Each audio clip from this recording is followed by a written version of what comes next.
On va prendre la direction de Luynes à présent, Lucas, où la population s'est mobilisée ce week-end contre la fermeture hivernale de la piscine. Eh oui, on ne pourra peut-être pas y faire voguer nos petits bateaux cet hiver. C'est une mesure qui a été votée le 11 décembre par les élus métropolitains. Ils actent ainsi pour les prochaines années la fermeture annuelle de l'établissement pendant 3 mois. Plusieurs raisons sont avancées. Une faible fréquentation sur cette période, une grande consommation de gaz pour chauffer les bassins extérieurs et bien sûr une volonté de réaliser des économies. En effet, en 2024, l'établissement coûterait plus de 800 000 € pour une ouverture sur 12 mois. Une décision remise en cause et que ne comprennent pas les usagers. On veut nager même en février. C'est ce qu'expliquait ce dimanche la centaine d'habitants massés devant la piscine de Luynes.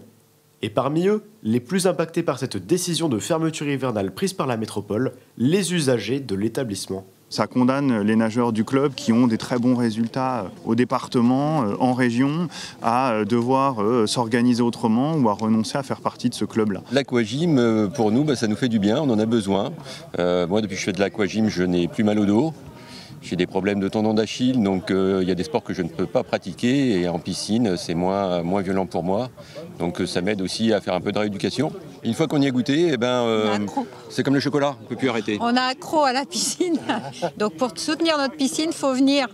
En plus d'une baisse générale de fréquentation des bains, on craint ici de porter préjudice aux enfants dans leur apprentissage de la natation. Mais le risque est aussi de freiner dans leur développement les clubs implantés à Luynes. L'utilité, c'est déjà les apprentissages de natation. Aujourd'hui, on déplore des noyades en masse sur les bords de mer, dans les équipements sportifs. Et aujourd'hui, on régresse dans ces bases. On a la particularité d'être club de natation et de développer le sauvetage. L'objectif, c'est de mettre en place un pôle de jeunes sauveteurs. Donc on a du sauvetage avec de la compétition, de l'apprentissage. Mais aussi, on va plus loin, savoir se sauver, savoir sauver les autres. Et là, ça nous met un réel frein à tout ce développement. Les 3 mois de fermeture ont été votés par les élus métropolitains dans le but de réduire les dépenses de la collectivité face à la hausse des prix de l'énergie. Pourtant, pour le maire, d'autres solutions sont envisageables. Il y a beaucoup de travail à faire pour essayer de montrer qu'il y a d'autres solutions. Et j'ai conseillé à mes collègues de travailler sur peut-être d'autres systèmes, peut-être mettre en place des pompes à chaleur, peut-être regarder si au niveau du solaire, il n'y a pas des évolutions à faire. Je pense qu'on va travailler là-dessus.